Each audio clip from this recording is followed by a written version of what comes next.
ॐ अज्ञानतिमिरान्धस्य ज्ञानाञ्जनशलाकया चक्षुरुन्मीलितं येन तस्मै श्रीगुरवे नमः। वाञ्छाकल्पतरुभ्यश्च कृपासिन्धुभ्य एव च पतितानां पावनेभ्यो वैष्णवेभ्यो नमो नमः।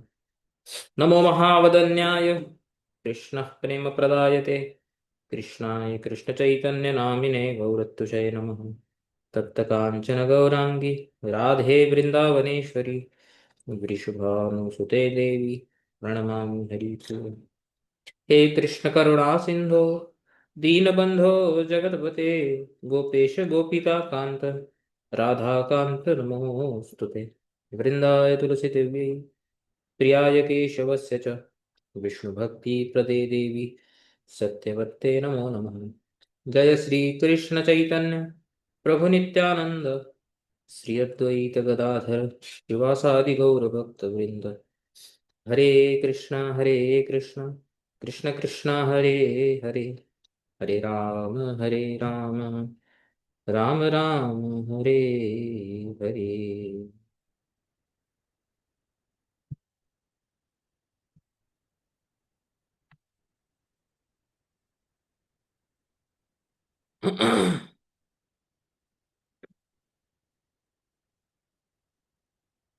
ये तो हमने पिछली बार जो पढ़ा था उसको वीकली रिवाइज करके एक बार श्लोक पढ़ लेते हैं। स्तेन सुरापमित्रधृक् ब्रह्महा गुरुतल्पगः स्त्रीराजपितृगोहन्ता ये च पातकिनोपरे सर्वेषामप्यघवताम् इदमेव सुनिष्कृतं नाम व्याहरणं विष्णोर्यतस्तद्विषया मतिः।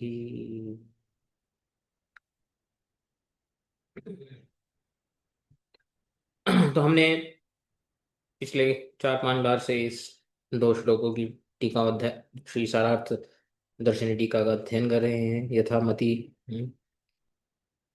तो कर्मी ज्ञानियों के बारे में हमने पढ़ा था कि कर्मी ज्ञानियों का जो है अपराध तो होता ही है।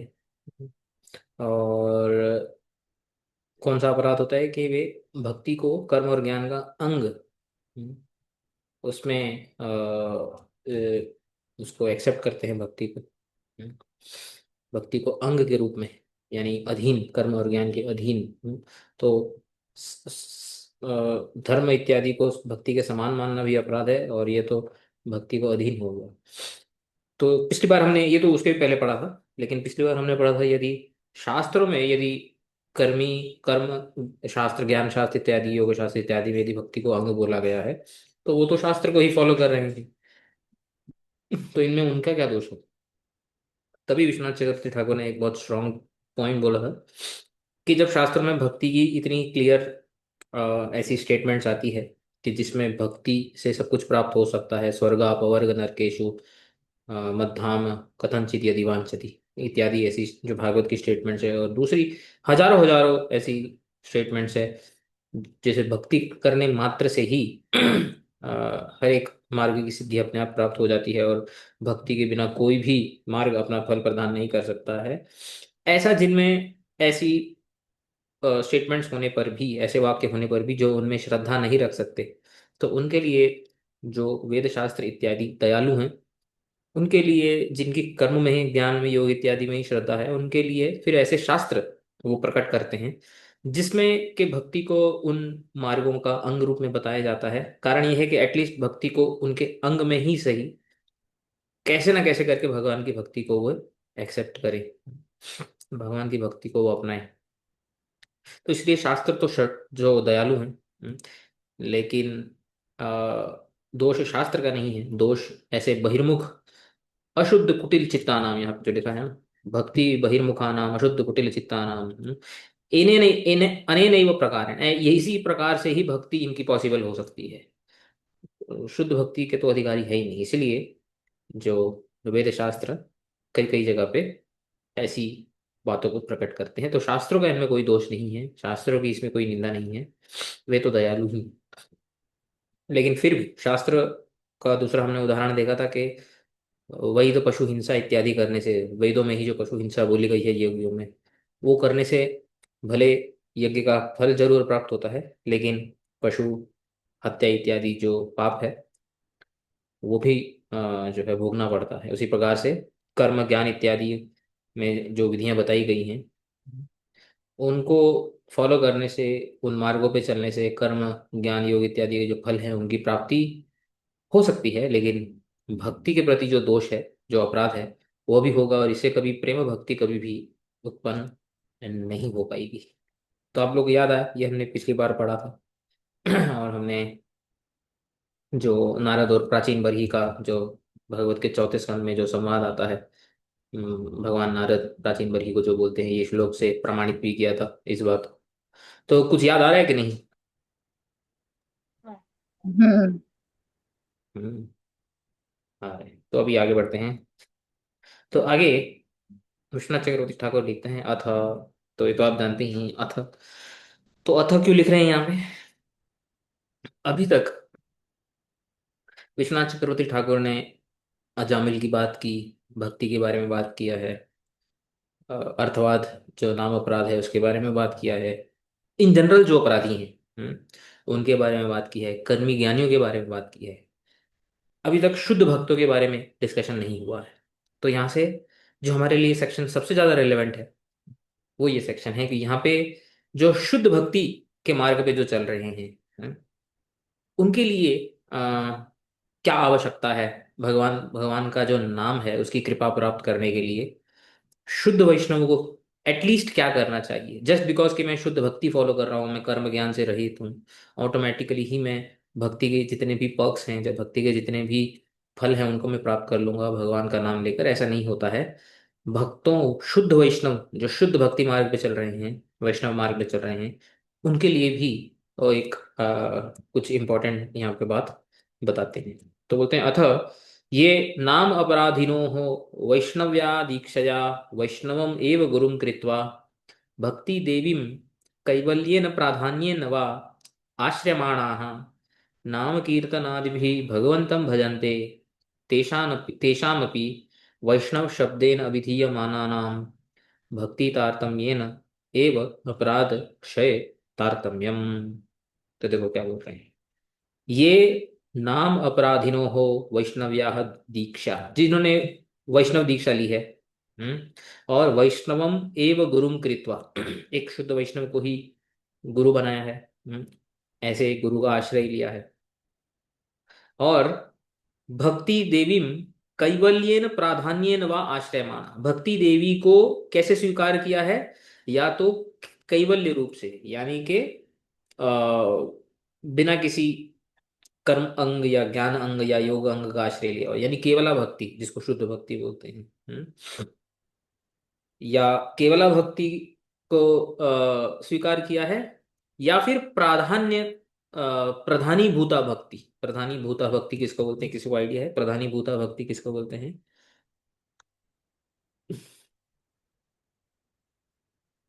Any idea?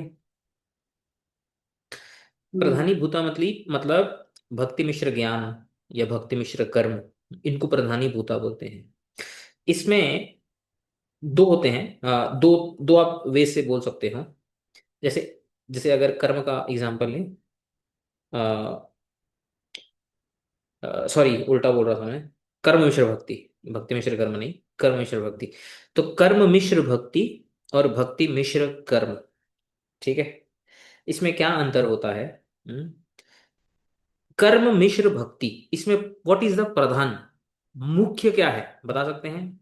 इस समास में, इस पूरे कंपाउंड वर्ड में, जब अब हम बोलते हैं कर्म मिश्र भक्ति, मेन क्या है, मेन और मिक्स्ड क्या है? कर्म, कर्म मेन है। कर्म में नहीं है, कर्म मिश्र, कर्म ओके, से हाँ, मिश्र ओके। जो भक्ति है, तो मेन क्या हुआ? भक्ति। भक्ति। तो क्योंकि भक्ति यहाँ पे क्या है, मुख्य है, प्रधान है, तो इसको क्या बोलते हैं? प्रधानी भूता भक्ति। समझ में आया? हम्म। जो ऊपर जो हाँ। भक्ति की बात हो रही थी कर्म के अंग के रूप में, उसको बोलते हैं गुणीभूता भक्ति, यानी उसको हम बोलेंगे भक्ति मिश्र कर्म, भक्ति से मिश्र जो कर्म है, यानी भक्ति कर्म का अंग है। समझ में आया कि हाँ। नहीं समझ में आया?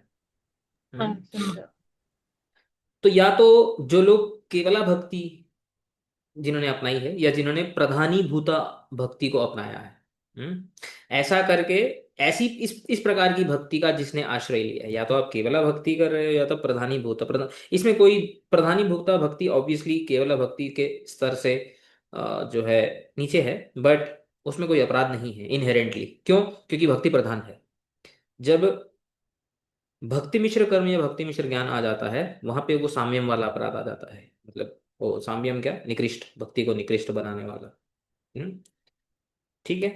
तो ऐसी भक्ति का आश्रय जिन्होंने लिया है, और नाम कीर्तन आदि भी भगवंतम भजन्ते, और भगवान के जो भक्ति के जो अंग हैं, जो रूप गोस्वामी, सनातन गोस्वामी, इन महाजनों ने हमें अपने शास्त्रों में बताए हैं, तो ऐसे भक्ति के अंगों से मुख्य रूप से नाम कीर्तन श्रवण इत्यादि से भगवान का भजन कर रहे हैं, लेकिन नाम अपराधी हो, पहले ही लिख दिया था, लेकिन उनका अभी नाम अपराध है, पहले किया हुआ है या पिछले जन्म में किया हुआ या अभी करेंटली कर रहे हैं, किसी भी तरह से, प्रेजेंट पास्ट किसी भी प्रकार से उनके हृदय में थोड़ा नाम अपराध है। हम्म। तो उनके बारे में बोल रहे हैं कि तेषाम अपि वैष्णव शब्देन अभिधीयमाना नाम, भले वो वैष्णव नाम से जाने जाते हैं, किंतु भक्ति तारतम्येन एव अपराधशय तारतम्य, तो जैसे उनका भक्ति का जो लेवल होगा, तारतम्य होगा, अपराध भी उनके उसी के अनुरूप क्षय होंगे, नष्ट होंगे। हम्म। और भक्ति तारतम्येन एव अपराध क्षय तारतम्यम, भक्ते है मुख्य फलोदय तारतम्यम च भक्ति देव्या प्रसाद तारतम्येन। और जैसे जैसे अपराध क्षय होंगे, भक्ति देवी का जो प्रसाद यानी उनकी जो कृपा है, हम्म, उनको और प्राप्त होगी। और उस भक्ति देवी की कृपा से, यानी उस भक्ति देवी के सामर्थ्य से, हम्म, क्या होगा? मुख्य फल उदय होगा। मुख्य फल क्या है भक्ति का? प्रेम। कृष्ण प्रेम। तो ऐसे उनके लिए जैसे जैसे वो भक्ति करते रहेंगे, वैसे वैसे उनके अपराध जो है क्षय होते रहेंगे।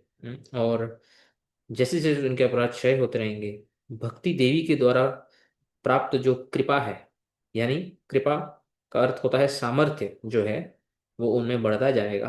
हम्म, और वैसे वैसे वो भक्ति के जो मुख्य फल है उसको प्राप्त करने के अधिकारी, योग्य हो जाएंगे। इसका इसके इस पूरे सेंटेंस का मतलब क्या है?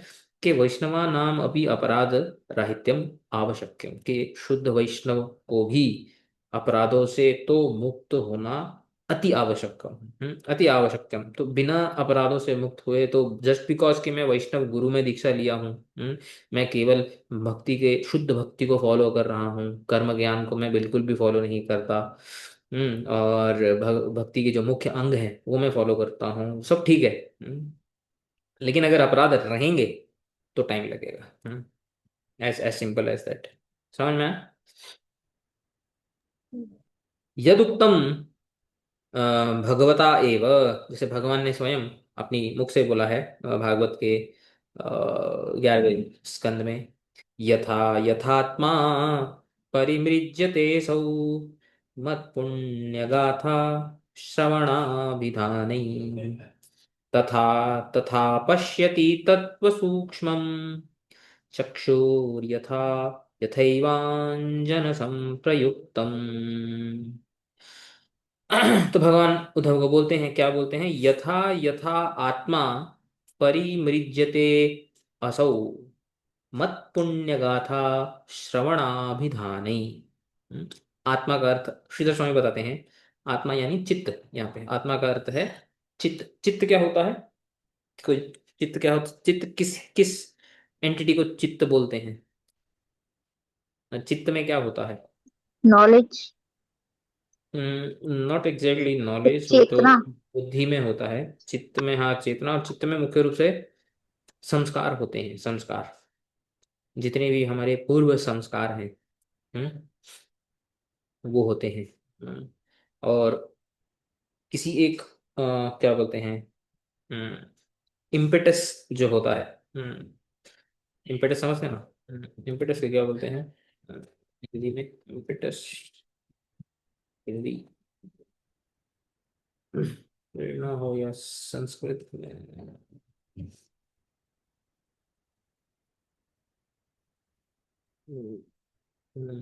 वेग से प्रोत्साहन। इम्पेटस मतलब कि हमारे जो संस्कार होते हैं, जैसे पिछले जन्म में मैंने बहुत चोरी की है। तो इस जन्म में यदि कोई चोर का मेरा संग होगा, हम्म, तो वो जो चोरी करने का जो संस्कार है वो उत्तेजित हो जाएगा। वो एक्टिव हो जाएगा। ऐसे ही अगर मैंने पिछले जन्म में भक्ति की है, तो यदि इस जन्म में किसी भक्त को मेरा संग होगा, तो मेरी भक्ति करने का जो संस्कार है एक्टिवेट हो जाएगा, and I will be drawn towards, right, towards that activity. तो उसको बोलते हैं इम्पेटस। तो संस्कार जो होते हैं हमारे चित्त में होते हैं, और स्पेसिफिक सिचुएशन में किसी किसी क्षण में जब वो इम्पेटस मिलता है तो वो एक्टिव हो जाते हैं। तो जो चित्त, इसलिए महावीर बोलते हैं ना, चेतो दर्पण मार्जन। तो पूर्व जो संस्कार है उसका मार्जन करना। यहाँ पे भी देखो मृज धातु आया है, परिमृज्यते। तो परिमृज्यते मतलब शोध्यते, यानी अनर्थ निवृत्त। जो जिस प्रकार मत पुण्य गाथा, हम्म, यानी कि मेरी पुण्य गाथा का श्रवण करने से, अभिधान यानी कीर्तन कीर्तन करने से क्या होता है, आत्मा यानी चित्त जो है परिमृज्यते, यानी कि सम्यक शोधयते, शोध्यते, बहुत सही से उसका मार्जन होता है जब भी। तो ये तो वही है, महाप्रभु के शिक्षाष्टक का पहला श्लोक ही है, चेतो दर्पण मार्जनम।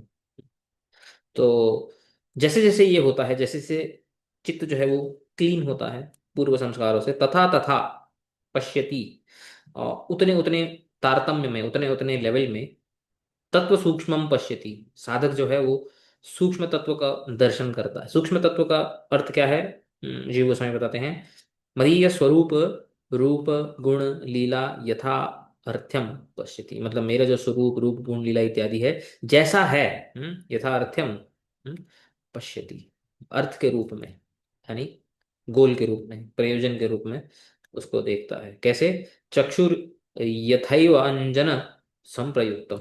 अंजन मतलब ओम अज्ञान तिमिरांधस्य से ज्ञान अंजन शलाकया, तो वो जो अंजन आंखों को क्लीन करने के लिए, तो उसी प्रकार जैसे आंखें क्लीन होती हैं, ऐसे ही ये जो मत पुण्य गाथा श्रवणाभिधानी है, ये जो है हमारे चित्त के लिए क्लीनर है।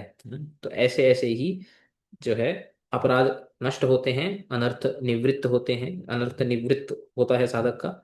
और वैसे वैसे जो भक्ति देवी की जो कृपा है, जो मुख्य फल है उसके प्रति वो अग्रसर होता है। तो उसी बात को प्रमाणित कर रहे हैं इस श्लोक से। और भी श्लोक बोलते हैं, भक्ति परेशानुभावो विरक्ति अन्यत्र से, ये भी फेमस श्लोक है, आपने पढ़ा ही होगा, भागवत के ये भी, निमि निमि महाराज और नवयोगेंद्र उनके संवाद में आता है। भक्ति परेशानुभावो विरक्ति अन्यत्र च एष त्रिक एक काल। ये जो तीन चीजें हैं ये एक साथ होती है। कौन सी भक्ति, हम्म, भगवान के प्रति भक्ति, पर ईश अनुभव, पर ईश यानी भगवान, पर ईश जो संसार के परे जो ईश्वर है यानी भगवान है, उनका जो अनुभव है वो, और अन्यत्र विरक्ति, अन्यत्र यानी भगवान को छोड़कर बाकी सब सांसारिक चीजों में विरक्ति। तो तीन चीजें हुई, भगवान के प्रति भक्ति यानी प्रेम श्रद्धा जो भी, अब भगवान का अनुभव, right, not just theoretical knowledge but उनका अनुभव, उनकी कृपा, उनका सामर्थ्य, और संसार से विरक्ति च एष त्रिक एक काल। ये तीनों एक एक एक साथ होते हैं तीन। तो जैसे जैसे हमारा चित्त साफ होता है, ऐसे ऐसे हमारी भगवान का अनुभव भी है, भगवान के प्रति भक्ति भी जो है वो बढ़ती है तीनों। एग्जाम्पल देते हैं कैसे, यथा प्रपद्यमानस्य, किसके लिए, जो शरणागत भक्त है भगवान के और गुरु के प्रति शरणागत है उसके लिए, यथा कैसे, अश्नतः, अश्नतः यानी जिसको, जो भूखा है और जो भोजन कर रहा है उसके लिए, तुष्टि पुष्टि शुद्ध पायो अनुघासम। हर एक घास के साथ, घास यानी निवाला, हर एक निवाले के साथ, जिसको भूख लगी है जब वो एक एक निवाला खाता है तो एक एक निवाला खाने से उसको तुष्टि लगती है। मतलब ताकत होती है ना, तुष्ट, हृष्ट पुष्ट ऐसे बोलते हैं ना। और पुष्टि मतलब उसको मन को अच्छा भी लगता है, जैसे जैसे एक एक निवाला अंदर जाता है। और क्षुध पायो, और जो भूख से जो वो अ, उसको जो तड़पन हो रही थी, उसको जो प्रॉब्लम हो निवृत्ति। रही थी, हाँ, वो अपाय। अपाय समझते कि नहीं? हाँ, प्रभु जी। आप बोलिए। ध्रुवम अपाय पादानम। तो शुद्ध उपाय हो, जो अलग होना, अपाय यानी भूख से अलग होता है, भूख निकल जाती है। तो ऐसे ही ये तीनों एक साथ होती है, तो इसी प्रकार उदाहरण दे रहे हैं। और भी उदाहरण दे रहे हैं। शृण्वतां स्वकथा कृष्ण पुण्यश्रवण कीर्तन हृद्यंतस्थो ह्यभद्राणि विदुनोति सुहृत्सताम्। ये हमने माधुर्य कादम्बिनी में ये श्लोक पढ़ा था रिसेंटली। तो शृण्वताम स्वकथा कृष्ण पुण्य श्रवण हृदयंतस्तः, भगवान जो सबके हृदय में है। तो शृण्वताम सुहृत सुहृत सताम, जो जो भगवान की जो पुण्य जो कथा है उसका श्रवण करते हैं, उनका कीर्तन करते हैं। तो जब हृदय में विराजमान भगवान जब देखते हैं, तो हृदय में वो क्या करते हैं, ही अभद्राणी विधुनोति। वो हमारे हृदय से अभद्रों को क्या करते हैं, उनका क्लेंस करते हैं। भगवान स्वयं विधुनोति। और इसके बाद अगला जो फेमस श्लोक आता है, नष्ट प्रायेषु अभद्रेषु नित्यम भागवत सेवया। भगवती उत्तम श्लोक है, भक्तिर्भवती नैष्ठिकी, अभी निष्ठा आती है, ये तुमने पहले पढ़ा था। तो जैसे जैसे भगवान की भक्ति में एंगेज होते हैं, तो क्या होता है, हमारे नाम अपराध कम होते हैं, प्रोवाइडेड कि हम अपराध और ना करें। एक ही अड़चन है, और यहाँ पे अभी विश्वनाथ चक्रवर्ती ठाकुर फिर से क्लैरिफाई करेंगे इसी बात को। इति आदि वचन व्यज्यमान चतुर्दश भूमिकारोह च क्रमेण एव तेषां ज्ञेयः। वो बोलते हैं कि ये नाम अपराध के कारण भक्ति में अग्रसर होने के लिए, भक्ति में आगे बढ़ने के लिए विश्वनाथ चक्रवर्ती ठाकुर ने 14 स्टेजेस बताए हैं भागवत की इन श्लोकों की टीका में। एक्चुअली तो हम माधुर्य कदम्बिनी में देख रहे हैं कि वहां पे कितने स्टेजेस हैं, 9 स्टेजेस है। आदौ श्रद्धा तथा साधु संगो अथ भजन क्रिया, ततो अनर्थ निवृत्ति स्यात्, ततो निष्ठा रुचिस्ततः।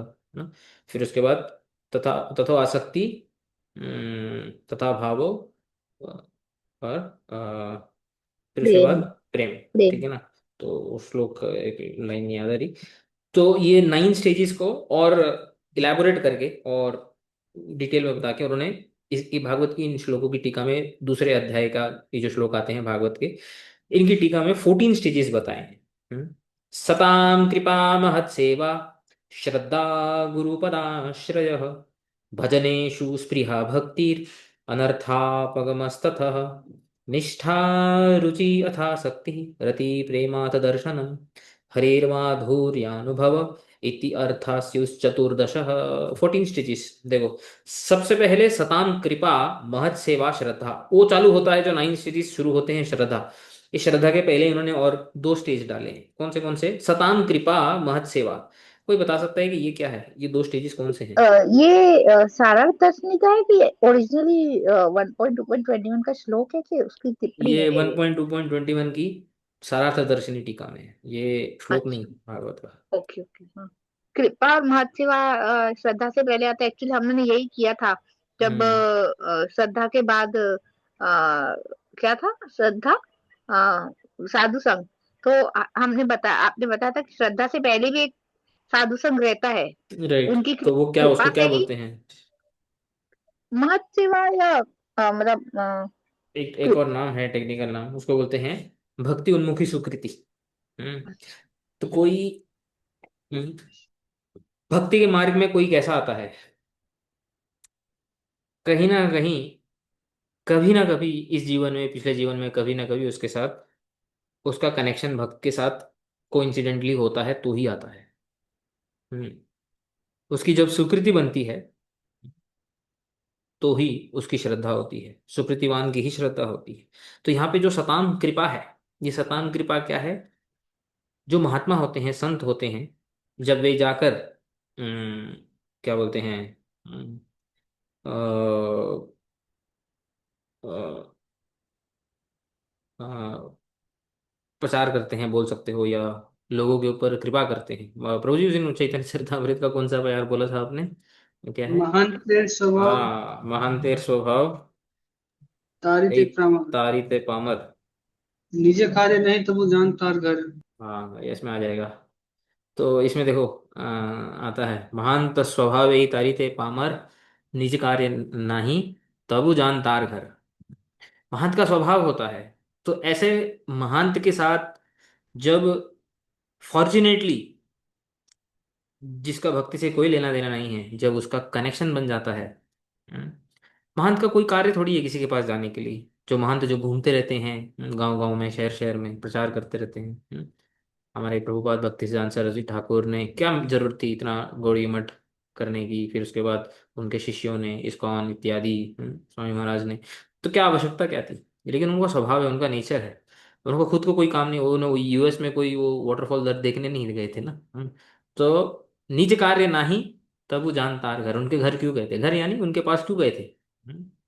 तो इनका स्वभाव होता है। हम्म, तो महद विचलनम नृणाम गृहीणाम दीन चेतसाम, निःश्रेयसाय भगवन नान्यथा कल्पते क्वचित। तो कभी कभी महत लोग जो है, दीन चेतसाम गृहीणाम, दीन चेतसाम, जो घर में रहने वाले जो गृह मेदी होते हैं हमारे जैसे, यानी घर में जो रहकर केवल पैसा कमा रहे हैं, अपने परिवार के साथ जी रहे हैं, और सांसारिक जो है सुखों में अपने आप को जो बहुत गर्व मानते हैं, सांसारिक सुख प्राप्त कर रहे हैं ना, तो मेरे पास ये है, ये है, ये है।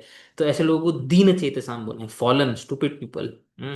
तो ऐसे जो दीन दीन चेतसाम लोग होते हैं, इनके ऊपर कृपा करनी, निश्रेयसाय, उनके ऊपर श्रेय, यानी कि उनका अल्टीमेट बेनिफिट जैसे यहाँ पे लिखे हैं। क्वचित कभी कभी उनके घर में जाते हैं। आज के आगे भी और एक दो श्लोक आते हैं शायद। दूसरे किसी अध्याय में आते हैं। जैसे उसमें है ना, सुखदेव गोस्वामी का फेमस 7.1.4.11 है। ये तो परीक्षित के बारे में आ गया ना, इसके पहले है सुखदेव गोस्वामी का, पहले है कि बाद में है? हाँ ये, स गोदोहन मात्रम ही गृहेषु गृह मेधिनाम, अवेक्षते महाभागस तीर्थि कुर्वम तदाश्रय। सुखदेव गोस्वामी का स्वभाव कैसा था। गोदोहन मात्रम, हम्म। है ना, किसी फेमस के श्लोक घर, है। हाँ, जस्ट उतनी देर रुकते गोदोहन थे। मतलब गाय को दोहन करने के लिए जितना समय लगता है, 15 मिनट आधा घंटा, उनके लिए उनके घर में जाते थे, भिक्षा करते थे। लेकिन क्या करते थे, ये गृह मेधि नाम, जो जो गृह में आसक्त लोग होते हैं, गृहेषु गृह मेधि नाम अवेक्षते, उनके घर में थोड़ा सा ठहरते थे। क्यों ठहरते थे, तीर्थी कुर्वम सदाश्रय, तीर्थी कुर्बानी, उनके घर को तीर्थ बना देते थे। सो ये महंत होता है। उनके दर्शन मात्र से, दर्शन पवित्र करो एक तुम्हार गुण। तो जब ऐसा महंत का संभव दर्शन हो जाता है, हम्म, ऐसे गृह मेधियों के लिए, जो संसार में इतने आसक्त रहते हैं, ऐसे गृह आसक्त लोगों के लिए, जब वो दिन जिस जन्म में आता है, हम्म, वो उसको बोलते हैं सुकृति। और ये जो है ना सताम कृपा, ये है, इससे जो है भक्ति प्रारंभ होती है। तो ये जो जो श्लोक लिखे गए हैं, ये सब सुकृति, इसलिए भगवान अपने भक्तों को भेजते हैं इस संसार में। कोई लोग बोलते हैं कि भगवान अपने भक्तों को इस कष्टमय संसार में क्यों भेजते हैं, क्योंकि अगर भक्त ही नहीं होंगे इस संसार में, तो फिर इस संसार का कुछ हो ही नहीं सकता है। क्योंकि ना कभी सुकृति होगी और ना कभी सेवा होगा, तो वो खुद ही जाते हैं कि सामने वाला जो व्यक्ति है, अगर मुझे थोड़ी भिक्षा दे देगा, मुझे थोड़ा अन्न दे देगा, गाय दे देगा, दूध दे देगा, तो सेवा हो जाएगी ना। तो जब इंसिडेंटली उनकी सेवा होती है, तब उस जन्म में या आगे किसी जन्म में जाके क्या होता है, श्रद्धा। तो रूप गोस्वामी जब लिखते हैं आदो श्रद्धा, तो उसके पहले बहुत कुछ होता है, विश्वनाथ चक्रवर्ती ठाकुर बताते हैं, और वो है सुकृति। रूप गोस्वामी भी लिखते हैं भक्ति रसामृत सिंधु में कि सुकृति से ही श्रद्धा उत्पन्न नहीं होती। एक श्लोक भी है भक्ति रसामृत सिंधु का, याद है क्या आपको, सुकृत पूर्व सुकृत भक्तिस्तु भगवत भक्त भक्तिस्त, संकीर्ण। हाँ, भक्तिस्तु भगवत, भक्तिस्तु भगवत भक्तेन प्रजायते, भगवत भगवत भक्त भक्त। संगेन प्रजायते। हम्म, तो भक्तिस्तु भगवत भक्त संगेन प्रजायते, भक्ति का जन्म कैसे होता है, भगवत भक्त के संग में। सत्संग प्राप्यते पुंभी सुकृते पूर्व समझते। और ये जो आदो श्रद्धा तथा साधु संग। अब ये जो साधु संग बोला है, यहाँ पे भी संग हुआ है, यहाँ पे भी महत सेवा हुई है। अब यहाँ पे भी देखो गुरुपाद आश्रय है, गुरुपाद आश्रय मतलब साधु संग, it is sadhu sang only. What is the difference between this sadhu sang and what is the difference between this sadhu sang? This is sukriti. इसमें साधक साधु संग करना है करके लिए साधु के पास जाता नहीं है, साधु साधक के पास आता है। हम्म महंत तेर स्वभाव, ये महंत का स्वभाव होता है। महंत अपनी कृपा से आता है उसके पास, उसको थोड़ी मालूम है भक्ति क्या है, भगवान क्या है। वो उसके घर में आता है, उसको कुछ दे के जाता है। तो क्या दे के जाता है? भगवत भक्त संगे न प्रजा है, तो उसको अपना जब संग दे के जाता है और वो बाई चांस उसकी सेवा कर जाता है, तो that is the day his, बोलते हैं ना ट्रेन में बैठ गया जैसे बोलते हैं ना हरिकथा में। तो उस दिन समझो उसने कुछ नहीं किया उस जन्म में, वो उसके बाद उसने पाप किया, जो वो पाप कर रहा था, वो भक्त उसके घर में आया, उसके पास आया, उसको दर्शन मात्र भी दे दिया, मान लो कि उसका उद्धार हो गया है। That is the power of भक्ति। हम्म, तो सत्संग प्राप्यते पुंभी, सत्संग को प्राप्त करना, जो नर मात्र के लिए सत्संग कैसे प्राप्त होता है, ये वाला संग जो बाद में होता है, साधु संग, वो होता है सुकृत पूर्व संचित। पूर्व संचित बहुत बार बहुत सारे भक्तों ने घर में आ करके, मेरे पास आ करके, जैसे आप लोग बोलते हो कि आजा मंदिर आजा, दूसरों को बोलते हो प्रसाद पा ले, हरि कथा सुन ले, फिर आप भी महंत हो कि नहीं? तो आप भी लोगों की स्वीकृतियां जोड़ रहे हो। तो ये फर्स्ट स्टेप सदाम कृपा, सेकंड स्टेप महत सेवा, ये ऑलमोस्ट एक साथ होते हैं। तो जैसे ही उस महंत ने उनको अपना संग दिया, तो उसने उसी समय सेवा की। को ऐसे इस भावना से सेवा नहीं की कि मैं वैष्णव सेवा करूं, क्योंकि है ही नहीं, भावना ही नहीं है। तो फिर उस जन्म में या अगले जन्म में क्या होता है, श्रद्धा उत्पन्न होती, दैट इज थर्ड स्टेप। और श्रद्धा के बाद साधु संग, तो वो क्या है, क्या बोलते हैं, जो गुरुपाद दीक्षा आश्रय। लेना। हाँ दीक्षा हम्म, लेना, साधु संग मतलब exactly, so this is where he takes diksha, right. फिर फोर्थ स्टेप हो गया। फिफ्थ स्टेप भजनेशु स्पृहा, फिर उसको भजन करने से, साधु संग भजन क्रिया जिसको बोलते हैं, उसको दो दो भाग में जोड़ा है। एक भजन क्रिया यानी भक्ति करना, और उसके पहले भजनेशु स्पृहा, कि मैं भी भक्ति करूंगा, भजन क्रिया करने की स्पृहा आना। अभी शुरू नहीं किया है, साधु संग हो गया है, बट साधु संग में क्या हो रहा है, उसके अंदर स्पृहा आ रही है, इच्छा आ रही है, स्पृहा यानी उसके अंदर डिजायर आ रही है कि मैं भी भजन करूंगा, मुझे भी भक्ति करनी है। फिर धीरे धीरे क्या करता है, वो भजन क्रिया प्रारंभ करता है। तो सिक्स हो गए, फाइव सिक्स सेवेंथ अनर्थ निवृत्ति, अनर्थ अपगम, अपगम यानी निवृत्ति, सेवन स्टेप हो गया। फिर तो आगे का तो स्टेप जानते हैं, एट्थ निष्ठा, नाइन्थ रुचि, टेंथ आसक्ति, इलेवेंथ प्रति यानी भाव, ट्वेल्थ प्रेम, प्रेम के बाद दो और स्टेप बोले हैं, अथ दर्शनम। हम्म, यहाँ पे भगवान का प्रेम, प्रेम प्राप्त करने के बाद ही दर्शन होता है। कभी कभी हम लोग भाव में आके बोलते हैं भगवान दर्शन कब दोगे? तो भगवान ऐसे दर्शन नहीं देते हैं। प्रेम अथ दर्शनम, प्रेम के बाद भगवान का डायरेक्ट फेस टू फेस जो है, वो दर्शन होता है। यहाँ पे भी देखो ना, यहाँ पे आता है, श्रीमद् भागवत के जो 1.2 20 वाला है ना, ये तो वही फेमस श्लोक है। भिद्यते हृदय ग्रंथिश छिद्यन्ते सर्व संशयाः, क्षीयन्ते चास्य कर्माणि दृष्ट एवात्मनीश्वरे। वो जो जीवात्मा है, उसको ईश्वर का दृष्ट, दृष्ट धातु से आता है, दृश्य दर्शन है, उससे जो है उसका दर्शन होता है भगवान का। और जब 13 स्टेप में जब दर्शन होता है, 14 स्टेप में क्या होता है, हरेर माधुर्य अनुभव, वह भगवान के साथ भगवान की गुण लीला इत्यादि में जब भाग लेता है भगवान के धाम में, या कहीं पर भी, तो उसको क्या होता है, भगवान का जो माधुर्य है, स्वीटनेस है, उसका अनुभव होता है। दिस इज द 14 स्टेप, भूमिका आरोह, द लैडर, इति अर्थाह शुः चतुर्दश में। तो ये सब क्यों हो रहा है? ये सब हो रहा है क्योंकि हमारे अपराध हैं। इसके लिए इतना हमें एक एक स्टेप बाय स्टेप जाना पड़ रहा है। अभी नीचे लिखेंगे। वो बोलते हैं एतद अर्थम एव तत्र तत्र श्रद्धा वृत्ति आदि विधानम। एतद अर्थम यानी अपराध की वजह से ही, एतद अर्थम, क्योंकि ऊपर अपराध बोला ना, नाम अपराध नम अपराधिन, अपराध की वजह से ही एव तत्र तत्र श्रद्धा वृत्ति विधान, इसलिए श्रद्धा इत्यादि गुरुपाद आश्रय इत्यादि जो है स्टेप्स यहाँ पे दिए गए हैं। अत्र अभी प्रकरणे गुणानुवाद खलु सत्व भावना, बोलते हैं इस प्रकरण में यानी इस अध्याय में भी आगे 2 श्लोक आगे, अभी 10वां कर रहे हैं ना, 12वें श्लोक में ये आएगा कि भगवान का गुणों का अनुवाद करने से ही सत्व भावना यानी हृदय का शुद्धता होती है। हृदय शोधित होता है, मतलब किससे शोधित होता है? एक ही चीज है, वो है अपराध। अतः तेषां क्षीण सर्व अपराधत्वे सति एव भगवंतं प्राप्तानाम न पुनर्भव। और जो पूरी तरह से क्षीण सर्व अपराधत्वे, सब अपराधों से जो मुक्त हो गए हैं, जिनके हृदय से सारे अपराध निकल गए हैं, उन्हीं को ही भगवान की प्राप्ति होती है, भगवान का दर्शन होता है, और उन्हीं का ही न पुनर्भव। फिर कभी इस संसार में वापस नहीं आना पड़ता है। तो हम लोग तो खाली इतना ही जानते हैं कि हमारा संसार में कभी वापस ना आए, कभी वापस ना आए। But this is long journey, इस जर्नी के ऊपर फोकस करना चाहिए, रिजल्ट के ऊपर फोकस नहीं करना चाहिए। हम्म। अगर रिजल्ट पे ऊपर फोकस करना है तो प्रेम, जो प्रेम भक्ति है उसके ऊपर फोकस करना चाहिए, इसके ऊपर नहीं कि मेरा जन्म ना हो। इसके इसके लिए वी शुड नॉट केयर। बोलते हैं ये अभी ये किसके लिए बोला इतना सब कुछ? इतना सब कुछ किसके लिए बोला? नाम अपराधिनों, जो नाम अपराधी वैष्णव है, शुद्ध वैष्णव है, उनके लिए। अच्छा, जो जो अभी शुद्ध वैष्णव भी हैं और निरपराधी हैं, उनके लिए कितने स्टेप्स हैं?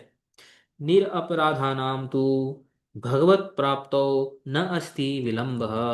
जिनका अपराध नहीं है उनको भगवत प्राप्ति में कोई विलंब नहीं होता है। तेषाम भगवन नाम ग्रहणम वैकुंठारोहणम, उनके लिए दो दो स्टेप है। भगवन नाम ग्रहणम, फिर वैकुंठारोहण, दैट्स इट। और बीच में वो श्रद्धा, साधु संग, नृत्य नृत्य कुछ नहीं। वो ये इतनी बड़ी सीढ़ी किसके लिए है? इतना बड़ा जो लैडर किसके लिए है? अपराध की वजह से। That is the only reason these are there are so many steps.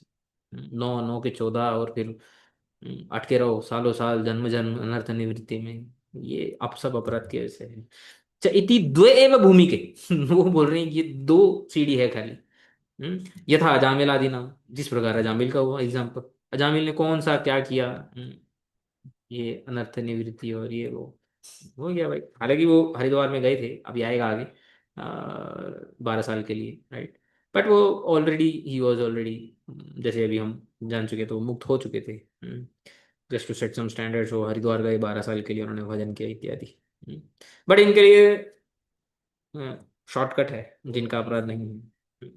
तो इससे हम लोग को क्या समझना चाहिए? यदि हमारा टाइम लग रहा है तो हमारे अपराध है। तो दो इंटरप्रिटेशन निकलते हैं। या तो भगवान का नाम जो है पावरफुल नहीं है, फिर तो हम नाम अपराधी हो जाएंगे। या फिर हमारे अपराध हैं। दो दो ही रिजल्ट हैं। अगर ये लॉजिक सही है तो हम अपराधी हैं, या तो फिर हमारा इसमें विश्वास नहीं। हम इसलिए हम बोलते हैं कि अरे इतना भगवान की भक्ति कर रहे हैं, भगवान का नाम ले रहे हैं, कुछ हो नहीं रहा है। तो nobody is to be blame. कोई ब्लेम करने योग्य अगर कोई है तो वो मैं हूं। तो इसी इसके ऊपर भी प्रमाण दे रहे हैं। न वासुदेव भक्तानाम अशुभम विद्यते क्वचित, जन्म मृत्यु जरा व्याधि भयम वापि उपजायते। क्या बोल रहे हैं? न वासुदेव भक्तानाम,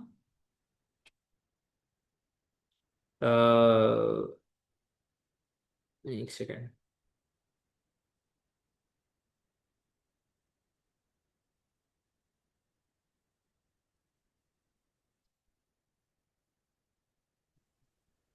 हाँ, न वासुदेव भक्तानाम अशुभम विद्यते कचित। वासुदेव भगवान कृष्ण के भक्तों के लिए कभी भी अशुभ कुछ नहीं होता है। जन्म मृत्यु जरा व्याधि भयम व अभ्युपजायते। जन्म मृत्यु जरा व्याधि इत्यादि के जो भय होते हैं वे कभी भी उनके लिए उपचित नहीं होते। ये महाभारत में आता है, विष्णु सहस्त्र नाम के फलश्रुति में आता है। हम्म। फिर और क्या बता रहे हैं? स्वधर्मनिष्ठ शतजन्म भी पुमान् विरिञ्चितामेति ततः परं हि माम् अव्याकृतं भागवतोऽथ वैष्णवं पदं यथाहं विबुधा कलात्यये। ये भगवान शिव जी की उक्ति है।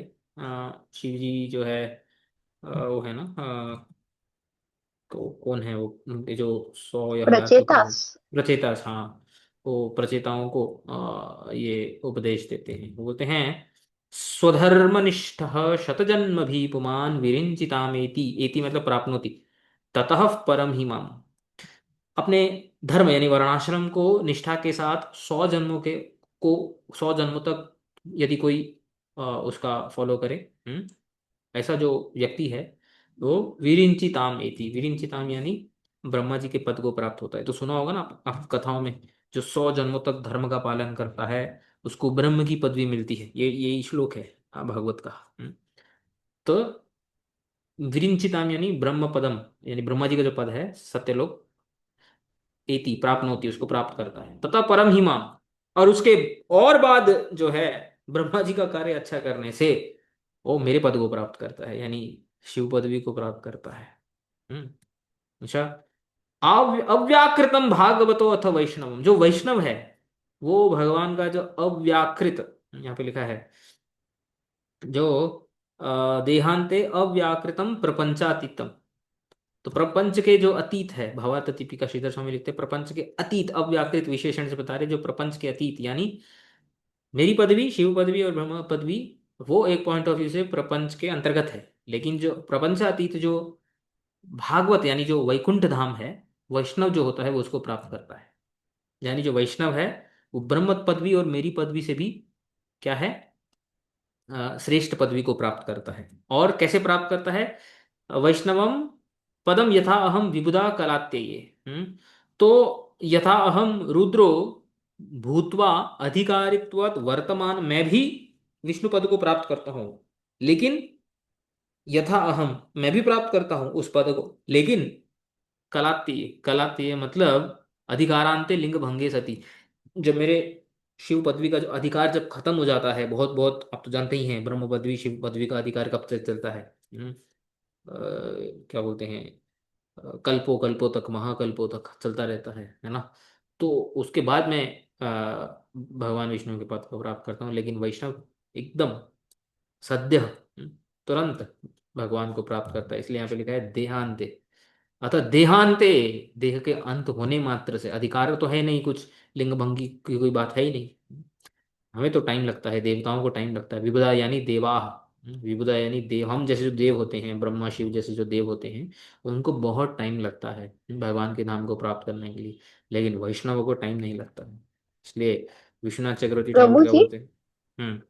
तो ये जैसे अभी आपने थोड़ा नीचे करिए, आपने कहा था जैसे आ अजामिल का तो शॉर्टकट हो गया, उसको दो ही स्टेजेस में, ये जैसे आपने दो स्टेप्स बताए, तो हम्म। लेकिन वो तो वैष्णव नहीं था ना। वैष्णव था, वैष्णव नहीं था, वहां पे बात हो रही थी निरपराधी नाम की। पर प्रभु जी जैसे, मतलब मैं थोड़ा वो हो रही हूँ कि जैसे हम लोग मतलब इससे तो ऐसे जैसे बोल रहे हैं कि भक्तों का संग में रहने से अपराध होने की संभावना ज्यादा होती है, तो वो जैसे रिस्की, उसको भक्तों का संग भी नहीं था, और मतलब जैसे ये, अगर वो भी भक्तों के संग में रहता तो उसका भी अपराध कभी ना कभी हो ही जाता। अगर और वगैरह करने से तो बहुत कुछ हो जाता। लेकिन यहाँ पे देखो, जो पॉइंट बताया जा रहा है इस पूरे अजामिल के चरित्र से, ये पॉइंट नहीं बताया जा रहा है कि अजामिल कितना लकी था। अजामिल जैसा लक आप जो है उसकी एक्सपेक्टेशन रखो, या फिर उसकी प्रार्थना करो कि किसी दिन मैं भी जो है अपने पद से च्युत हो जाऊं, और गलत कर्म करने लगूं, और फिर किसी दिन जो है भगवान का नाम मेरे मुख से निकल जाए, और फिर वो जो है, this is not the intention of the story. Hmm. यहाँ पे इंटेंशन ऑफ द स्टोरी क्या है कि भगवान का नाम बहुत पावरफुल है। हम्म। और हम ऐसा हमने ऐसे दिमाग में ही डाल के रखा ना कि भक्तों के संग में रहेंगे तो अपराध होंगे ही, तो मत करो। तो भक्तों का संग तो है, हमें फिर ढंग से करना पड़ेगा, फिर वो हम वो हम्म। नहीं करना चाहते, हम समहाउ एक एस्केप रूट लेना चाहते हैं, नहीं? तो ये मेंटालिटी सही नहीं है। हाँ। हमें इस मेंटालिटी को निकालना चाहिए, क्योंकि भागवत जो है इस मेंटालिटी को एडवर्टीज नहीं कर रही है। नहीं, तो वो लकी है या वो है, ऐसा कुछ कंक्लूजन भागवत का नहीं है, आगे आएगा कंक्लूजन भागवत के। भागवत का कंक्लूजन ये है कि भगवान का नाम बहुत पावरफुल है, इसलिए सब शास्त्रों में सत्संग की महिमा गान की हुई है। हम बोल रहे हैं कि हमें सत्संग मिल गया, हम रो रहे हैं, लेकिन पूरे पूरे शास्त्र में सत्संग की महिमा का अभी तो हमने पढ़ा। सत्संग प्रजा प्रजा भक्ति, परे अपना भक्ति स्तु भगवत संगेन प्रजायते, भगवान की भक्ति महत सताम। अभी तो इसके पहले ही तो हमने सत्संग की महिमा पढ़ी, तो सारे के सारे शास्त्र हाँ। सत्संग की महिमा गा रहे हैं। तो हम ये थोड़ी निष्कर्ष निकाल सकते हैं कि हमें क्यों सत्संग मिल गया तो हमारे तो प्रॉब्लम होगी। तो ये तो कोई कंक्लूजन नहीं हुआ ना, इस तरीके से थोड़ी कोई सोचता है। तो हमें ठीक है, हमारे अपराध हैं, पूर्वकृत अपराध हैं, बट अपराध करना बंद करना पड़ेगा, that is the only way out, there is no other way out. तो वो जो है विश्वनाथ चक्रवर्ती ठाकुर उस डायरेक्शन में हमें लेके जाना चाहते हैं, और हमें उसी डायरेक्शन में जाना चाहिए। ऐसे नाम करते करते ही जैसे अपराध क्षीण हो सकेंगे। नाम वही करते करते होगा, प्रोवाइडेड कि आगे और कॉन्शियसली अपराध ना करें। हाँ। तो that also has to be taken into picture.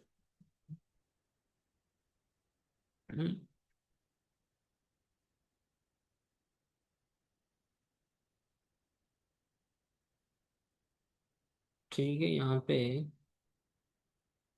पढ़ना है आगे, आगे का नेक्स्ट टाइम करते हैं, थोड़ा हम बैग लोग मेरे को मैं लगा। तो ऐसे कर सकते हैं, मदन मोहन प्रभु जी का प्रसाद का टाइम नहीं होना चाहिए।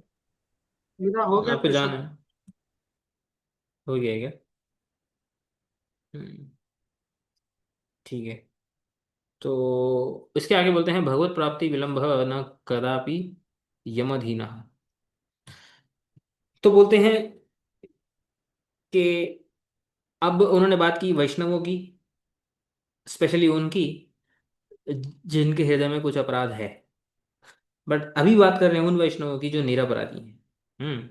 अब उनकी बात कर रहे हैं। देखो, हर एक सेक्शन को उन्होंने एक एक, हर एक कैटेगरी को एक एक सेक्शन में एक्सप्लेन कर रहे हैं। तो बोलते हैं निरपराधा नाम अपनी, जो जो निरपराधी होते हैं उनके लिए भी केशांचित प्रेम विशेष शिषादयिषु नाम दातुम इच्छताम भगवत प्राप्तो किंचित विलंबो। कभी कभी निरपराधी भक्तों के केस में भी विलंब देखा जाता है। उनके प्रसंग में भी विलंब देखा जाता है। क्यों? भगवान कभी कभी क्या चाहते हैं? प्रेम विशेष शिषादयिषु नाम, एक विशेष प्रकार का प्रेम उनके हृदय में जागृत करने के इच्छुक होते हैं भगवान। जैसे हम जानते ही हैं, प्रेम के दो साइड्स होते हैं, विरह और मिलन। हम्म, तो भगवान के दर्शन होने से पहले ऐसे भक्तों के अंदर एक स्पेशल टाइप का जो भाव है, उसको जागृत करने के लिए भगवान उनको और डीले कराते हैं कभी कभी। तो ऐसा भी देखा जाता है। यथैव आदि भरतस्य जन्म त्रयम अभूत, वो एग्जाम्पल दे रहे हैं, जैसे भरत महाराज के जो तीन जन्म हुए थे, पहले जन्म में उनके जो है वो डियर के साथ एसोसिएशन हुआ था उनका, फिर दूसरे जन्म में डियर बने थे, फिर तीसरे जन्म में जड़ भरत बने थे ना। तो उनसे तीन जन्म हुए थे। क्योंकि भाव की प्राप्ति तो उनके पहले ही जन्म में हो गई थी। फिर भी उनको तीन जन्म लगे। तो बोल रहे हैं कभी कभी ऐसा भी होता है। किंच स अपराधानाम मध्ये यदि केचिद, यदि केचित भजन अभ्यास अभावात अक्षीण प्राचीन पापा क्रियमाण पाप नाम अपराध च स्युः तदपि तैः देहत्यागानन्तरं नरकेषु न गंतव्यम। क्या बोल रहे हैं देखो। और यदि कोई स अपराध, स अपराध यानी अपराध युक्त हो मध्य, यदि केचित भजन अभ्यास अभावात, भजन के अभ्यास के अभाव की वजह से, मतलब पूरा भजन की अभी मेच्योरिटी नहीं हुई है, अक्षीण प्राचीन पाप, उसके पूर्व जो पाप हैं वो भी क्षीण नहीं हुए हैं, क्षय नहीं हुए हैं, पूरे पूरे हर प्रकार से नष्ट नहीं हुए, संपूर्ण प्रकार से नष्ट नहीं हुए हैं। और क्रियमाण पाप नाम अपराध से, और कभी कभी पाप और नाम अपराध भी करता है। यदि ऐसी स्थिति है तब भी, अभी नरकों का टॉपिक ले रहे हैं, तदपि फिर भी, तय ही उनका देह त्यागानंतरम, देह त्याग के बाद नरकेशु न गंतव्य, भक्तों का वैष्णवों का अपराध होते हुए भी कभी नरक में गमन नहीं होता है। वो क्लैरिफाई कर रहे हैं। वो कैसे? हम्म, स्वपुरुषम अपि वीक्ष्य पाशहस्तं वदति यमः किल तस्य कर्णमूले परिहर भगवत कथा सुमत्तान प्रभुरहम अन्य नृणाम न वैष्णवानाम। भागवत महात्म्य में ये श्लोक आता है। ये श्लोक भी यमराज जी हैं, हम्म, वो अपने यमदूतों को जो है उनको बोल रहे हैं, उनके जो दूत हैं यमराज जी के उनको बोल रहे हैं, स्वपुरुषम अपि वीक्ष्य पाशहस्तम, अपने पुरुष यानी अपने दूतों को देख करके, पाशहस्तम जिनके हाथ में पाश है यानी यमराज जी, वदति बोलते हैं, यमः यमराज जी बोलते हैं, किल तस्य कर्णमूले, तो बोलते हैं कि तस्य कर्णमूले, के अपने दूतों के कानों में बोलते हैं, यहाँ पे एक ही दूत है स्वपुरुषम, बहुवचन भी ले सकते हैं, उनके कानों में, कानों कर्ण मूले, अभी अगर आप कोई बात कान के होल के अंदर बोलते हो तो उसका एक अभिप्राय होता है, बहुत सारे अभिप्राय होते हैं कि कोई दूसरा ना सुन ले, वो एक अभिप्राय है। दूसरा अभिप्राय ऐसे भी होते हैं कि भाई ध्यान से सुन, तेरे को मैं कान में बोल रहा हूँ, बोलते हैं ना, कान लगा कर सुन, ऐसे बोलते हैं ना, तो ये वो वाला मतलब यहाँ पे इंटेंशन है। कर्णमूले, वो क्या बोल रहे हैं फिर अपने दूतों को, परिहर भगवत कथासु मत्तान, भगवान की कथा में जो मत हैं, यानी भगवान का श्रवण कीर्तन जो कर रहे हैं, इरिस्पेक्टिव कि उनका पाप हो अपराध हो कुछ भी हो, यदि वो भगवान के भक्ति के अंग कर रहे हैं, प्रभु अयम अन्य निर्णाम न वैष्णवानाम। हम्म, अच्छा, यहाँ पे परिहर लगाया हुआ है, परिहर मतलब जो उनको छोड़कर, हम्म इनका अर्थ ऐसे ही है ना, प्रभु रयम अन्य वैष्णवाना, हाँ, तो उनको आप त्याग दो।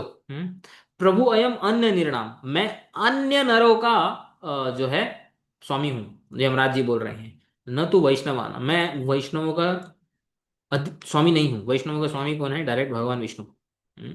तो भक्त जो शुद्ध भक्ति करते हैं वो कभी यमराज जी के इसमें आते ही नहीं, यमराज जी के जो अधिकार में, यमराज जी के कैटेगरी में, के आई मीन यमराज जी के जजमेंट में, वो कभी भी उनका ये नहीं होता है। और भी प्रमाण देते हैं, नैषां वयो न च वयम प्रभवाम दंडे, ये आगे आएगा जामिल के प्रसंग में, तीसरे अध्याय में। तो इसका अर्थ क्या है कि हमें जो है वयह, न के आयु को, और न हमें, न च वयम यानी यमराज और उनके दूतों को, वैष्णव को दंड देने का अधिकार है, यानी आयु भी कुछ नहीं कर सकती है। आयुष हरति हरति, आयु, आयु हरति वही पुंसाम, सुना है कि नहीं? हरति वही पुंसाम, हम्म, दूसरे स्कंद में आता है। हम्म, आयुर हरति वही पुंसाम उद्यनस्तम चयनसौ, तस्य ऋते यत् क्षणो नीतः उत्तम श्लोक वार्तया, देखो एग्जैक्टली सेम श्लोक है यहाँ पे। हम्म, जो उदय होता हुआ और अस्त होता हुआ जो सूर्य है ना, वो हर पुरुष की आयु को हर लेता है। By the rising of the sun and the setting of the sun our life is passing, वही उसका मीनिंग है। तस्य ऋते, उसको छोड़कर, ऋते का अर्थ होता है उस विना, एक्सेप्ट दैट पर्सन, कौन? यत क्षणो नीतः उत्तम श्लोक वार्ताया, जो हर क्षण, जो आ, नीत है यानी जो युक्त है, हर क्षण में जो क्या कर रहा है, उत्तम श्लोक भगवान की वार्ता यानी भगवान की जो हरि कथा है उसमें जो लगा हुआ है, एंगेज्ड है, ऐसे व्यक्ति को छोड़कर, इसलिए यहाँ पे बोल रहे हैं, न ऐशाम वयः आयु, न च वयम, न मैं यमराज, प्रभवाम दंडे, वैष्णवों को कभी भी दंड देने में अधिकारी नहीं, ना आयु उनका कुछ बिगाड़ सकती है, और ना, इसलिए ये जो फेमस जो तीसरा जो श्लोक है भागवत का, निगम गल्पतरोर गलितम फलम शुक मुखाद अमृत द्रव संयुतम पिबत भागवतम रसमालयम मुहुरहो रसिका भुवि भावुका। इस श्लोक की टीका यदि पढ़ोगे तो इस श्लोक में ये जो आलय शब्द है, हम्म, आलयम, बहुत ही अच्छा यहाँ पे विच्छेद करते हैं विश्वनाथ चक्रवर्ती ठाकुर। लय, लय का अर्थ होता है, वो लय के बहुत सारे अर्थ होते हैं, एक लय का अर्थ मतलब प्रलय, जिसको प्रलय में लय आता है ना, तो एक एक प्रकार से लय का अर्थ होता है मृत्यु। हम्म और सूत्र, संस्कृत सूत्र में आता है आंग मर्यादा विविधो, तो आ जो उपसर्ग होता है वो मर्यादा और अभिविधि, यानी कि जैसे बता ना, आ ब्रह्म भुवना लोका पुनरावर्तिनो, तो आ मतलब वहां तक। या तो एक्सक्लूडिंग दैट या तो इंक्लूडिंग दैट, राइट। तो ऐसा करके जो है आलय, मतलब इंक्लूडिंग डेथ, मतलब even after death what you should do, पिबत भागवतम रसम आलय। मृत्यु भी आ गई तो मृत्यु को लांग करके जब वापस से नया जन्म मिलेगा तो भागवत का जो रस का पान है वो करते रहना। तो इसलिए यहाँ पे बोल रहे हैं कि आयु कुछ नहीं कर सकती है। फिर और यहाँ पे श्लोक कोट करते हैं, प्राहास्मान यमुना भ्राता सादरम ही पुनः पुनः भवद्भिर्वैष्णवास्त्याज्या विष्णुं चेत भजते नरः। तो यहाँ पे देखो क्या बोल रहे हैं कि यमुना भ्राता कौन है? यमराज। यमराज। यमराज। यमराज जी। प्रहास माने ने वो बोलने लगे, स आदरम, बार बार आदर सहित वो बोलने लगे, पुनः पुनः भवद्भीर वैष्णवास त्याजा, आप लोगों से, यानी ये अपने दूतों को ही बोल रहे हैं, आप लोगों के द्वारा वैष्णव जो है वो त्याज्य है, यानी यमदूतों से कभी भी वैष्णव ग्राह्य नहीं है, त्याज्य है। विष्णु चेत भजते नर, जो विष्णु का भजन करते हैं। बहुत सारे ऐसे पद्म पुराण में, भागवत पुराण में, भागवत महात्म्य में इत्यादि बहुत जगह पे बोल रहे हैं। किंच आगे बोलते हैं, न ही अंगोपक्रमे ध्वंसो मद्धर्मस्य उद्धवान्वपि। ये जो भागवत का श्लोक है 11:29 20, इसको कोट कर रहे हैं, नहीं अंगोपक्रमे ध्वंसो मद्धर्मस्य उद्धवान अभी। उपक्रम यानी प्रारंभ करने से, मेरा जो धर्म है, मत धर्म, भगवान का धर्म क्या है? भक्ति। मेरे धर्म को प्रारंभ करने मात्र से कभी भी वो ध्वंस नहीं होता है, न ध्वंसो हो उद्धव अणु अपि, अणु मात्र भी मेरा धर्म यानी भक्ति धर्म को जिसने प्रारंभ किया है। तो गीता में भगवान क्या बोलते हैं कि प्रत्यवायो न विद्यते। कौन सा श्लोक है? स्वल्पमपि स्वल्पमपि ऐसे 2.41। धर्मस्य। हम्म 2.41 नंबर याद है। स्वल्पमपि अस्य धर्मस्य त्रायते महतो भयात्। तो इति भगवत वाक्यात्, ये भगवान के वाक्य से, यद किंचित भक्ति अंकुरस्य अपि अनश्वर स्वभावत, भक्ति का अंकुर, अंकुर समझते हैं ना, सीडलिंग, जो सीड होता है, जैसे जब उसको पानी देते हैं, धूप देते हैं तो फटता है वो, और उसमें से अंकुर निकलता है। तो उतना सा अंकुर स्वभाव थोड़ी सी भक्ति होने से भी पापादि फिर दुरतिक्रमत्वात्, पाप कुछ नहीं कर सकते हैं, इम्पॉसिबल। पाप निकलने में टाइम जाएगा लेकिन भक्ति का नाश नहीं कर सकते हैं, दैट इज फॉर श्योर। अमोघत्वात्, भक्ति अमोघ है। अमोघ यानी कि वो कभी भी उसको कोई ये नहीं कर सकता, हरा नहीं सकता। च अवश्यम एव, यदि फिर भी, अगर भगवान के भक्तों का फिर भी अगर इस संसार में जन्म होता है तो उसका कारण क्या होता है? भक्ति लताया जनिष्यमान पत्र पुष्प आदि अर्थम एव येषाम जन्म भवेत, न तो नश्यत अवस्था पाप पुण्य निबंधनम। तो वो क्या बोल रहे हैं कि भक्ति लता, भक्ति जो लता है, अंकुर से जो लता आ रही है, लता के बाद जो पुष्प फूल, पुष्प पत्र पुष्प फल इत्यादि जो उदित होते हैं, जैसे लता, और लता के ऊपर प्लांट, और प्लांट के बाद जो ट्री है, उनका उनका जन्म करने के लिए, यानी कि भक्ति की वृद्धि करने के लिए उनका जन्म होता है। भगवान उनको इस संसार में भक्ति की वृद्धि, यानी विशेष प्रकार के भक्ति के भाव की प्राप्ति करवाने के लिए ही जन्म देते हैं। न तो नश्यद अवस्थ पाप पुण्य निबंधनम, न तो नश्यद अवस्थ पाप पुण्य निबंधनम का मतलब है कि क्या बोलते हैं कि उनका जो पाप पुण्य है वो डिस्ट्रॉय हो जाए, नाश हो जाए, ऐसी अवस्था के लिए उनका जन्म नहीं होता है। साधारण मनुष्य की जन्म क्यों होता है? ताकि उनका पाप पुण्य डिस्ट्रॉय हो के कभी भक्ति हो। नहीं, जो ऑलरेडी भक्त है उसका इन सब कारणों से उनका जन्म नहीं होता है। केवल और केवल मात्र भक्ति करने के लिए ही वो इस संसार में आते हैं, अपनी भक्ति की वृद्धि करने के लिए इस संसार में आते हैं। उनका कभी भी जो है न कर्म बंधम जन्म वैष्णवानाम से विद्यते, इसलिए वैष्णव का कभी भी कर्म बंधन, कर्म से के साथ बंध जन्म कभी भी नहीं होता है। अतो जन्मांतरे तेषां प्राचीन भक्ति संस्कार उत्थैः नाम कीर्तनाद्यैः पापा पाप अपराध क्षयन्ते भक्ति देव्या प्रसादेन भगवत प्राप्ति ही भवति। तो यहाँ पे देखो, फिर जन्मांतरे, फिर जब उनका वापस जन्म होता है तो तेषां प्राचीन भक्ति संस्कार, उनके जो प्राचीन भक्ति संस्कार होते हैं, उन्होंने जो पहले जो भक्ति की हुई होती है, वो जब उत्थई ही, यानी जब जब इम्पटस से जब वैष्णव संघ इत्यादि मिलता है, तो जब जागृत होते हैं, तो और नाम कीर्तन आदि में जब वो युक्त होते हैं, तो पाप अपराध क्या हो जाते हैं, क्षय हो जाते हैं। क्षय, उनके क्षय के अंत होने पर भक्ति देव्या प्रसादेन, भक्ति देवी के प्रसाद से, उनकी कृपा से भगवत प्राप्ति ही भवती, इनकी भगवत प्राप्ति हो जाती है। यदुक्तम भागवतेन भागवता न वै जनो जातु कथञ्चनाव्रजेन् मुकुन्द सेव्यान् वयदङ्ग संसृतिं स्मरन् मुकुन्दाङ्घ्रि उपगूहनं पुनर्विहातुमिच्छेन नरसाग्रहो जनः।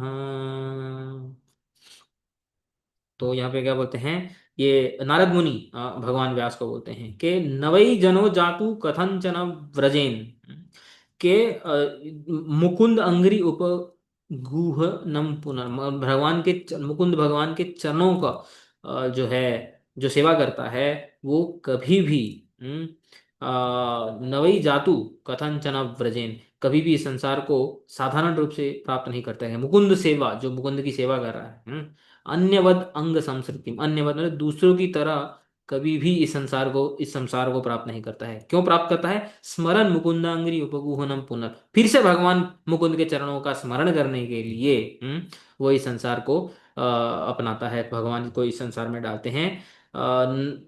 विहातुम न इच्छेन रसग्रहो जना, क्योंकि वो कभी भी भगवान के चरणों को जो है वो छोड़ना नहीं चाहता है, भले उसको संसार को क्यों ना अपनाना पड़े, वो भगवान के चरणों को छोड़ नहीं सकता है।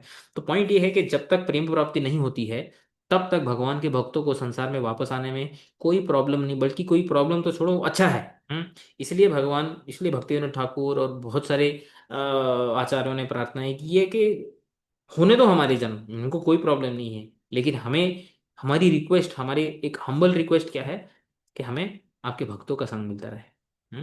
तो ये हमारा एटीट्यूड प्रॉपर होना चाहिए। भक्ति तो हम करते हैं, हमारा एटीट्यूड प्रॉपर नहीं होगा, फिर भी हम बार बार यही बोलते रहेंगे, प्रभु जी कितने कितना टाइम लगेगा, कितना कितने जन्म लेने पड़ेंगे। इस भावना को नष्ट करनी, ये मुक्ति भावना है, ये दिस इज ए मुक्ति सेंटिमेंट। हमें समझ नहीं आता है, हम बोलते हैं कि हम कर्म ज्ञान से युक्त नहीं है, बट ये भावनाओं से युक्त होना, इस डिजायर से युक्त होना, ये मुक्ति डिजायर है ये। तो इसलिए यहाँ पे बोल रहे हैं इतना सब कुछ कोट करके।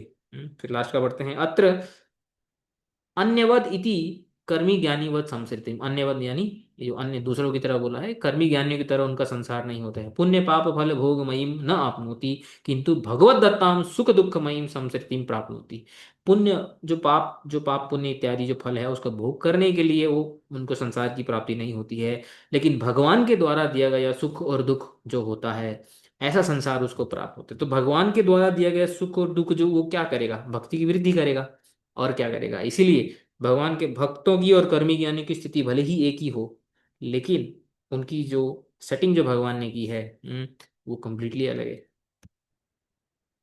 यदुक्तम श्रुत्याः तद अवगामी न वेत्ति भवदुत्थ शुभाशुभयोर्गुणवैगुण्यवान् वै वै गुणान्वयान्। तो ये हमने श्लोक जब हम भीष्म स्तुति पढ़ रहे थे, तो वहां पे भी हमने इसके ऊपर डिटेल में चर्चा की थी। तो मैं बेसिकली इस श्लोक का मतलब क्या है कि आपका जो भक्त है, आपकी कृपा से ही सब संसार को देखता है। वो गुण विगुणान्वयान, यानी इस संसार को गुणमय नहीं देखता है कि मेरे पाप और पुण्य का फल है, इस दृष्टि से नहीं देखता है। त्वद अवगामी, आपको जानने वाला, भवदुत्त शुभ शुभ, यार आपसे ही शुभ और शुभ प्राप्ति हो रही है। ऐसे ही वो इस संसार में इस भावना से, इस शरणागति भाव से रहता है। तेषाम यावत नाम अपराध क्षय अभावास तावद अनष्टानि पापानि भुक्त फलानि एव तिष्ठन्ति भक्ति वृद्ध्या तद अभ्यासेन नाम अपराध क्षये सति सद्यः एवं समूल पाप क्षयात भगवंतम प्राप्नोति।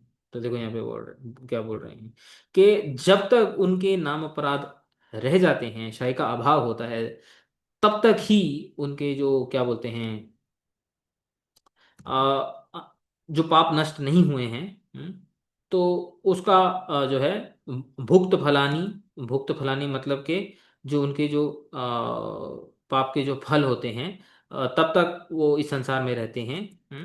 एव तिष्ठन्ति भक्ति वृद्ध्या तद अभ्यासेन, भक्ति वृद्धि के लिए तब तक अपने ही जो पाप हैं उनके जो नष्ट नहीं हुए हैं उनके फल को भोग करते हैं, लेकिन भक्ति वृद्धि के लिए। भक्ति की वृद्धि के लिए तद अभ्यासेन नाम अपराध है। और जैसे जैसे भक्ति भगवान का नाम जो है, भक्ति का अभ्यास वो करते रहते हैं, नाम अपराध उनके क्षय होते रहते हैं। तो जैसे ही समूल पाप क्षयात भगवंतम प्राप्त, जैसे ही उनके समूल यानी अपराध जैसे ही क्षय हो जाते हैं, तो वो भगवान की प्राप्ति हो जाती है। कब हो जाती है? अतो भक्ति वृद्धि अर्थम एक द्वि जन्मानी वैष्णवा अपि प्राप्नुवन्ति।